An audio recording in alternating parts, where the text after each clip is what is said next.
Hey, Cub fans! Welcome into Randy Talks Cubs. Thanks for joining us. Cubs just finished off a walk-off win at Wrigley, beating the Pirates today 1-0, and I can't wait to talk about it. This was one of the most enjoyable baseball games I've seen in a long time, and I think you guys probably, those of you who got a chance to watch it, maybe feel the same way. A pitcher's duel throughout, and I really do enjoy a good major league pitcher's duel. I don't need a lot of action to enjoy it, and I know a lot of fans like scoring, and I'll enjoy a slugfest now and again. But there's something that is very special about a pitcher's duel, a 0-0 tie in the bottom of the ninth, where hits were hard to get, and they were really hard to get today, where pitchers were really good, and both pitchers were fantastic. And it's just to me it's baseball in the purest sense, where it's hard and it's close and the game's going to be decided like it literally was decided today, on one play into the game, an inch to spare either way. For a baseball connoisseur like I consider myself to be, and you guys probably do too, I just really enjoyed it. And the fact that the Cubs end up winning it in walk-off fashion on a beautiful day in Wrigley Field, singing the song, I don't know that it gets any better than that. So what an enjoyable day of baseball for everybody involved. And it's just best game I've watched, most entertaining baseball game I've seen this year. Just fantastic. So let's go ahead and get into some of the details. There are a lot of really interesting things that happen in this game. Let's start by doing the overall view. We won 1-0, walk-off fashion, bottom of the ninth, and we'll talk about the details of that ninth inning. We had 5 hits total, walked 3 times, struck out 3, ended up leaving 5 on base, and we were 1 for 3 with runners in scoring position. Let's do the lineups. Patrick Wisdom started at first base, leading off. Say was in right field, hitting second. Bellinger in center field, hitting third. Christopher Morel at third base, hitting cleanup. Talk was DHing, hitting fifth. Ian Happ in left field, hitting sixth. Madrigal played second base, hitting seventh. Master Boney back at shortstop, hitting eighth. And Yan Gomes got the start behind the plate. Pirates pitcher Bailey Falter was fantastic. And I'm just to talk a little bit about this Pirate pitching staff, Jones and Skeens and this Bailey Falter today. We had a really hard time getting anything done against Bailey. He goes 7 2/3, just gives up 3 hits. Really, only one was a solid hit, walked 2, and only struck out 2. So he forced a lot of contact, but we couldn't get the barrel on it. We flew out quite a bit. So our first hit came in the 4th inning when Patrick Wisdom hit a pop-up behind the second baseman, who lost it in the sun, and it ends up falling for a hit. Wizzy ended up getting thrown out trying to make it to second. So the first hit of the game came in the 4th, and it was a pop-up. Then the first real hit we didn't get until 2 outs in the 7th. So Bailey Falter really had us no hit with 2 outs into the 7th inning when Belly singled to right, and that was the first time we really put the bat on the ball. So Bailey Falter was really fantastic today. So let's talk about what everybody did. We made a little bit of noise in the 8th inning. We left the bases loaded. Wisdom struck out looking in the 8th. So that was pretty much all the traffic we had to that point before the 9th inning. And in the 9th inning, with 1 out, Bellinger doubled to left. Nice solid line drive. It was actually a ground rule double. The ball bounced off the ground into the stands for a ground rule double. So with Bellinger on second base and Morel up, full count on Christopher. He barrels one up, hits a really solid line drive dead center. Belly had to hesitate because it was 1 out and the ball was on a line, so he didn't take right off. And so combination of Morel hit it hard and it was a line drive with less than 2 outs, and Belly had to flinch for a beat, and then he takes off. And I knew he got his best start as he could, but the play was going to be close at the plate, and it was. The throw actually beat him, but it was all flying a little bit to the right. Pirates catcher had to catch it and then come back, and he really met Bellinger at the plate. Bellinger slid feet first, and it looked like his toe got in maybe at the same time. It was really close. But after the catcher made the tag, which he made with the ball in the glove, in the hand, so his hand was in the glove. He made the tag. Ump called him safe on the tag, and then when he pulled it out, he lost the ball, and the ball goes rolling. So ump calls him safe. Everybody in the stands believes it's game's over, walk off. Well, the Pittsburgh challenges it, and the more you look at it, it was close. And so 3 or 4 minutes of the challenge evaluation, ump comes back and confirms the call. Cubs win. So walk off in the 9th inning. Bellinger and Morel come through when we needed them most. So 1-0. All right, let's talk about Shota's outing. You know, it's been a few games ago, and I had mentioned in, I think, one of the comments, or I'm not sure it was discussed, but one of you guys had sent me a note about how it's starting to become reminiscent of Fernando Valenzuela's introduction into the league in '81, how he became a fan favorite and a phenomenon. And this was several weeks ago. One of you guys mentioned that. Now here we are, 9 starts in. And JD mentioned that today on air, that it resembles Fernando Valenzuela's 1981 start, where it's a mania, Fernando mania. I think we got Shota mania going. Fans love him, and rightly so. And he had such an amazing game today. And I'm going to give you his numbers, but I also want to talk to you a little bit about what I saw and the adjustment that I think he made that has impressed me even more. What he did today impressed me even more than what he's been doing. So let's back up and get us all squared away. Shota comes in with a 2.5 WAR in his 8 starts. 46 2/3 innings, sub-1 ERA at .96, sub-1 whip at .943. Fantastic strikeout to walk ratio, 51 strikeouts to 8 walks, average against .206.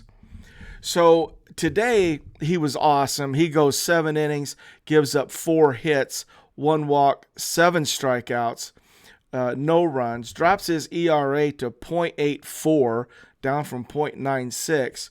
He has a season high 22 swings and misses. He was just awesome. He gave up the 4 hits. I'm going to suggest that he gave up 4. 2 of the hits, official hits, plays should have been made, and we had Miles and Seiya make a couple good plays to help him out. So the 1 walk he got leading off the game to Kutch. So he walks Kutch to lead off the game, ends up striking out Connor Joe and Olivares to get out of it, 16-pitch inning. He goes 1-2-3 in the second with a strikeout. Took him 6 pitches through 5 strikes. In fact, that's one of the things that I notice when I look at my log sheet is very efficient and high strikes. Really getting first pitch strike, getting ahead. He goes 1-2-3 in the third, 8 pitches, 7 strikes. He gives up 1 hit in the 4th inning, but it was a ground ball that was hit to, I'll call it to shortstop, and it was a little bit toward third. Morel looked at it, couldn't get there, and Master Boney had to come in hard, and he was. He came in hard, and he gloved it one-handed on the run, but when he tried to pull it out of the glove, he double clutched.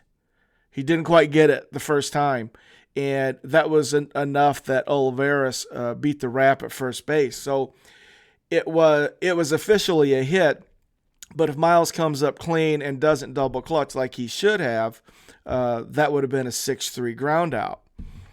In the 5th inning, he goes 1-2-3, 11 pitches, 10 strikes with a strikeout. In the sixth inning, he gives up another hit that, to me, shouldn't have been, because Miles Masterboni laid back on it. It was a slow hit ground ball by Reynolds. It was a slow ground ball.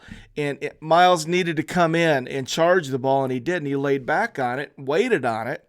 Well, he had to wait too long. He fields it, makes the throw, but it was too late to get Reynolds. So you can't give a guy an error for making a play too slowly, but that's exactly what happened. So that was the hit that he gave up in the sixth. So what I'm saying is, we're in the sixth inning, and they haven't really done anything with Shota. In the seventh inning, he does give up a couple of hits. That's the first time he got in a little bit of trouble. It took him 20 pitches to get out of the seventh inning. Olivares grounded out to Morel. Morel played a good third base today too, by the way. Looked really good at third. He struck out Gonzalez, so he's got 2 outs, nobody on. Then he gives up a single to Triolo, and then Bart singles, and he really has to bear down. There was a mound visit, third mound visit, I think, that Tommy Hotovy has made this season, just the third. And he strikes out Taylor to get out of the seventh, and Wrigley just erupted, and he was animated and intense. Just a great comeback to get that third out in the seventh. He ends up getting pulled for Mark Leiter Jr. in the eighth inning with just 88 pitches. I was wondering whether or not they'd leave him in with 88 pitches. They decided to put Mark Jr. in. And Mark came in, and Mark had a phenomenal inning. He strikes out the side. Williams, Kutch, and Reynolds looking. The light show was on. And I remarked yesterday about Mark Leiter's outing in that low leverage situation, how he looked like he just wasn't as intense. It showed up today. He comes in with scoreless tie in the eighth and just goes nasty. And then Neris pitches the ninth inning. And for Hector Neris, it was a nice, smooth 1-2-3 inning. Finishes it with a couple of strikeouts, and the place is going just nuts. It was fantastic. But I want to go back and talk about Shota and what he did that I noticed. Home plate umpire Chris Conroy in the first inning against Kutch called that high fastball that Shota likes to throw a ball. And so it was a strike. K-Zone had it for a strike, and a clean strike, but the umpire called it a ball. At the same time, Kutch took it. So there's 2 things that Shota learned in the first at-bat of this game. He learned that the umpire might not be giving him that borderline high four-seam strike that he wants and probably needs. And 2, the Pirates maybe are intent to lay off of it.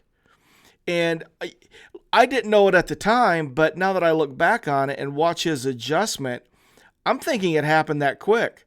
One of the things that Craig Counsell had said about Shota that impressed him was his ability to adjust quickly and on the fly. So what I saw was that happened to him in the first at bat of the game. The ump's not going to give him that high strike, and the Pirates have made the decision they're not going to even chase it. So he goes away from it. So what I noticed he did was he introduced the curve sooner. He opened up on 0-0 pitch with a curveball. Pirates weren't looking for it, freezes him, so he jumps ahead early. He's still getting success off of the splitter down, but he starts running that fastball in. And I look back on the game, and if you follow the pitch track, he didn't throw near as many fastballs up as what he normally would. He was throwing fastballs in, boring it in, and still going away with the splitter, and he introduced the curve sooner. And it was just a tweak, and it was like, Shota just went, okay, if I'm not going to get that, I'll do this. And he didn't fight it. He didn't stay with it when he made the decision.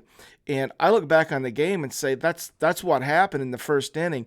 He made the adjustments, and now the Pirates' game plan against him went out the window. And that's how they looked the rest of the game. They looked like their game plan didn't work. They weren't adjusting. And he looked so good. And I don't know, for that reason, I look back at this outing by Shota Imanaga. It's phenomenal. So 0.84 ERA, cumulative on 9 starts now. And it is Shota Mania. It's something that I don't think we've seen, and I can't wait to see how this thing plays out. So I mentioned earlier that there was a couple of good plays. Miles in the 4th inning made a really good play on Connor Joe's line drive. Hard hit line drive in between hop. Miles had to sort of back up, and from his knees, he snagged it above his head, stood up and threw Connor Joe out. And then Seiya in that same 4th inning made a nice running catch on Gonzalez. Gonzalez had a nice line drive to the alley in right center. Seiya made a good jump, got there and makes a running over the head catch on the warning track. So that was helpful to Shota's 4th inning when there was a little bit of action going on. So, guys, a 1-0 game, a walk-off Cub win at Wrigley in the 9th. I don't know that it gets any better than that. I'm just all jacked up. Just a great baseball game. So, Wizzy goes 0 for 4 from the leadoff spot. And when I first saw Wizzy in that leadoff spot, my first thought was, okay, he's against a lefty. You want to give Wizzy as many at-bats against that lefty as possible. So Patrick goes 1 for 4. Seiya went 0 for 4. Bellinger went 2 for 4, had the single in the 7th inning and then the double in the 9th, scored the only run. Christopher Morel went 1 for 3 with a walk, that RBI single in the 9th to win it. Talk went 0 for 3 with a strikeout. Happer went 0 for 2, but he walked, which means he has extended his consecutive games reaching against the Pirates in games that he started. If you guys haven't heard that, I'll give it to you again.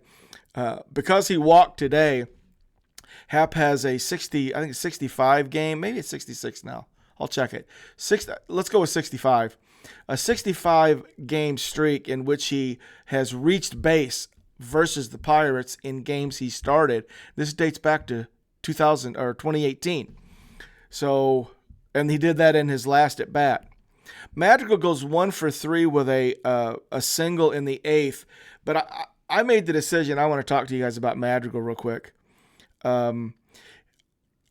He singled in the 8th, and it made me mad. It was a 50 mile an hour off the bat slow roller that leaked into right field. Okay, wasn't hit hard, and I always talk about how how I feel when I watch somebody. Am I confident when I see them? And something happened to me today that I wanted to share with you. And what happens is I'm starting to root against Madrigal. And the reason I'm doing that is I don't want him to have any success that makes them think they want to play him more. I need him to play himself out in my mind. Does that make sense?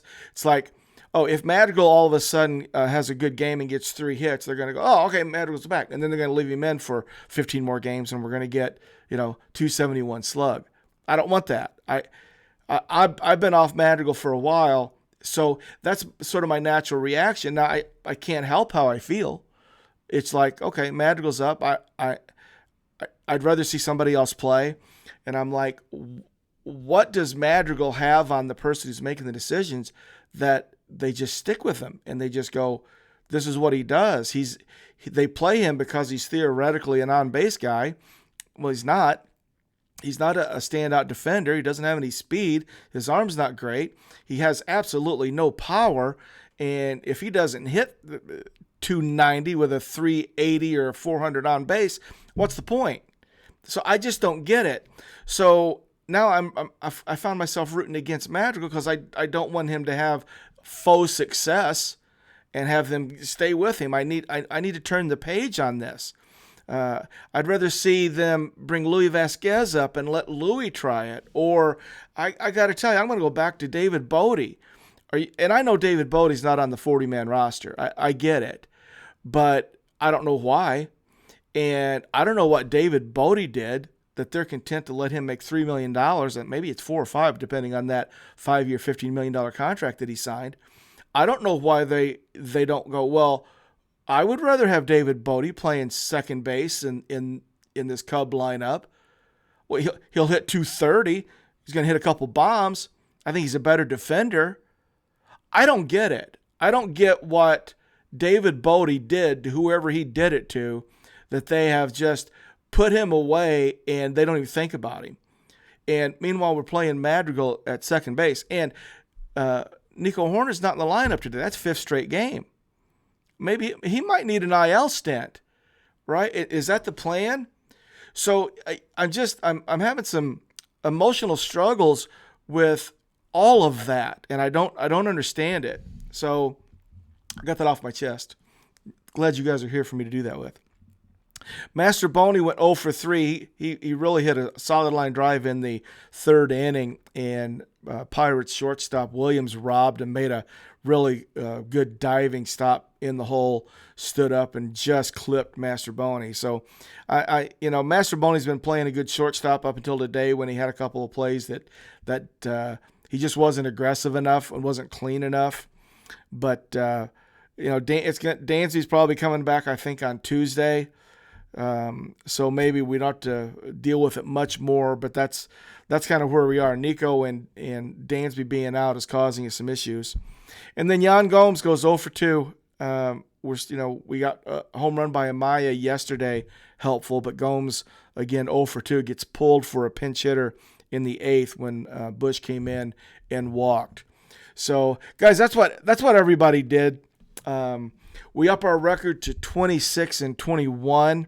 We've got Jameson Taillon going tomorrow afternoon in the series finale. Keller for the Pirates, and we need to take that one, at least get a split. Take the Monday off, get Nico healthy, maybe get Dansby back, and start to hit the ball a little bit. This walk-off win, we shouldn't forget that we haven't been hitting the ball. Last several games, it's been a rough go offensively, and we're going to have to get the bats going sooner rather than later. So hopefully Taillon will be ready to go tomorrow. All right, guys, final from Wrigley today. Cubs 1, Pirates nothing. We'll finish the series out with the Pirates tomorrow, 1:20, first pitch at Wrigley. Thanks for joining us here on the RTC. Go Cubs, go.